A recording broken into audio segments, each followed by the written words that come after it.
ഡൽഹിയുടെ തെരുവുകളിൽ എന്താണ് സംഭവിക്കുന്നത്? പരീക്ഷാ ക്രമക്കേടുകൾക്കെതിരെ സമരം ചെയ്ത വിദ്യാർത്ഥികളെ, ജനപ്രതിനിധികളെ, നീതി ചോദിച്ചെത്തിയ സാധാരണക്കാരെ തെരുവിൽ തല്ലിച്ചതയ്ക്കുന്നു. ചർച്ചകൾക്ക് വിളിക്കേണ്ട സ്ഥാനത്ത് പോലീസിനെയും ഇറക്കി പേടിപ്പിക്കുന്നു. സർക്കാർ എന്തുകൊണ്ട് സമവായത്തിന് തയ്യാറാകുന്നില്ല? ഈ നിശബ്ദത രാജ്യത്തെ എങ്ങോട്ടാണ് കൊണ്ടുപോകുന്നത്? ചോദ്യം ചോദിക്കുന്നവരുടെ തലമണ്ടയ്ക്കടിച്ച് അവരെ നിശബ്ദരാക്കാനാവുമോ? ഒരു കാര്യം ഓർത്തു വെച്ചോളൂ, അധികാരം ആരുടെയും തറവാട്ട് സ്വത്തല്ല. നീറ്റ് പരീക്ഷാ ചോർച്ച, ഭരണപരമായ അഴിമതികൾ, ഭാവി തകർക്കുന്ന വിദ്യാഭ്യാസ നയങ്ങൾ, ഇതിനെതിരെയാണ് രാജ്യതലസ്ഥാനത്ത് CJPയുടെയും കോൺഗ്രസിൻ്റെയും നേതൃത്വത്തിൽ പതിനായിരക്കണക്കിന് യുവാക്കൾ തെരുവിലിറങ്ങിയത്. അവരുടെ ആവശ്യം ലളിതമായിരുന്നു: പരീക്ഷാ ചോർച്ചയിൽ മറുപടി വേണം, ഉത്തരവാദിയായ വിദ്യാഭ്യാസ മന്ത്രി രാജിവെക്കണം, പാർലമെന്റിൽ വിഷയം ചർച്ച ചെയ്യണം. എന്നാൽ ഭരണകൂടം നൽകിയ മറുപടി എന്താണ്? ലാത്തിച്ചാർജ്, കണ്ണീർവാതകം, റബ്ബർ ബുള്ളറ്റുകൾ. മാസങ്ങളോളം പഠിച്ച് പരീക്ഷ എഴുതുന്ന കുട്ടികളുടെ ഭാവി ഒരൊറ്റ ദിവസം കൊണ്ട് ഇല്ലാതാകുന്നു.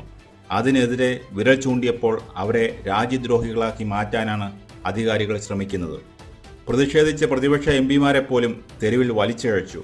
ജനാധിപത്യത്തിൽ ജനങ്ങളുടെ ശബ്ദം അടിച്ചമർത്താൻ ശ്രമിച്ചിട്ടുള്ളവരൊന്നും വിജയിച്ചിട്ടില്ല. ചരിത്രം അതാണ് പഠിപ്പിക്കുന്നത്.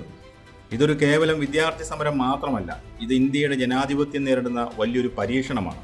ഭരിക്കുന്നവരുടെ അഹങ്കാരം അതിര് കടക്കുമ്പോഴാണ് തെരുവുകൾ പുകയുന്നത്.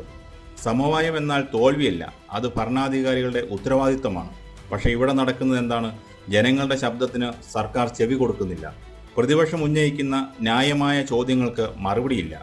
ചർച്ചയ്ക്ക് തയ്യാറാകുന്നതിന് പകരം കൂടുതൽ സേനയെ വിന്യസിക്കാൻ തീരുമാനിക്കുന്നു. ഒരു കാര്യം മറക്കരുത്, ഭരണത്തിലിരിക്കുന്നവരെ ഈ കസേരകളിൽ ഇരുത്തിയത് ഈ ജനങ്ങളാണ്. നിങ്ങളും ഒരു കാലത്ത് ഇതേ തെരുവുകളിൽ പ്രതിഷേധിച്ചവരാണ്. അന്നുയർത്തിയ മുദ്രാവാക്യങ്ങളാണ് നിങ്ങളെ ഇന്നത്തെ കസേരകളിൽ എത്തിച്ചത്. ആ ചരിത്രം മറക്കരുത്. പരീക്ഷാ ചോദ്യപേപ്പർ ചോരുമ്പോൾ തകരുന്നത് ഒരു കുട്ടിയുടെ മാത്രമല്ല, ഒരു കുടുംബത്തിൻ്റെ മുഴുവൻ പ്രതീക്ഷയാണ്. ആ പ്രതീക്ഷ തകർത്തവർക്കെതിരെ നടപടിയെടുക്കാതെ ചോദ്യം ചോദിക്കുന്ന കുട്ടികളുടെ ചോര വീഴ്ത്തുന്നത് എന്ത് ന്യായമാണ്? ഇനി എന്താണ് സംഭവിക്കാൻ പോകുന്നത്? ഡൽഹിയുടെ അന്തരീക്ഷത്തിൽ ഉയരുന്ന പ്രധാന ചോദ്യം ഇതാണ്: സർക്കാർ ഈ നിസ്സംഗതയും അവഗണനയും തുടർന്നാൽ എന്താണ് സംഭവിക്കുക? തീർച്ചയായും ഈ പ്രക്ഷോഭം കൂടുതൽ രൂക്ഷമാകും. ഡൽഹിയിൽ കത്തുന്ന ഈ തീ രാജ്യം മുഴുവൻ പടരും. ഉരുക്കുമുഷ്ടി ഉപയോഗിച്ച് സമരങ്ങളെ അടിച്ചമർത്താമെന്നത് വ്യാമോഹം മാത്രമാണ്. ചരിത്രം പരിശോധിച്ചാൽ അത് മനസ്സിലാകും. അടിച്ചമർത്തപ്പെടും തോറും വീര്യത്തോടെ തിരിച്ചടിച്ച ചരിത്രമേ ജനങ്ങൾക്കുള്ളൂ. ഇതിന് പരിഹാരം ഒന്നേ ഉള്ളൂ: ഉടൻ തന്നെ സമവായ ചർച്ചകൾ തുടങ്ങുക. CJPയുമായും പ്രതിപക്ഷ നേതാക്കളുമായും സംസാരിക്കുക. കുട്ടികളുടെ ന്യായമായ ആവശ്യങ്ങൾ അംഗീകരിക്കുക. അല്ലാതെ കൂടുതൽ പോലീസിനെയും പട്ടാളത്തെയും ഇറക്കി തലസ്ഥാനത്തെ ഒരു യുദ്ധക്കളമാക്കുകയല്ല വേണ്ടത്. ജനാധിപത്യത്തിൽ ജനങ്ങളാണ് യജമാനന്മാർ. ഭരണാധികാരികൾ കേവലം വേലക്കാർ മാത്രമാണ്. യജമാനന്റെ ചോദ്യങ്ങൾക്ക് മറുപടി പറയാൻ വേലക്കാരന് ബാധ്യതയുണ്ട്. അധികാരത്തിൽ അഹങ്കരിക്കരുത്. കൈ ഉയർത്തുന്നത് നിങ്ങളുടെ മക്കൾക്ക് നേരെയാണെന്ന് ഓർക്കുക. സമവായത്തിൻ്റെ വാതിലുകൾ തുറക്കൂ, അല്ലെങ്കിൽ നാളെ ഈ രാജ്യം നിങ്ങളോട് പൊറുക്കില്ല.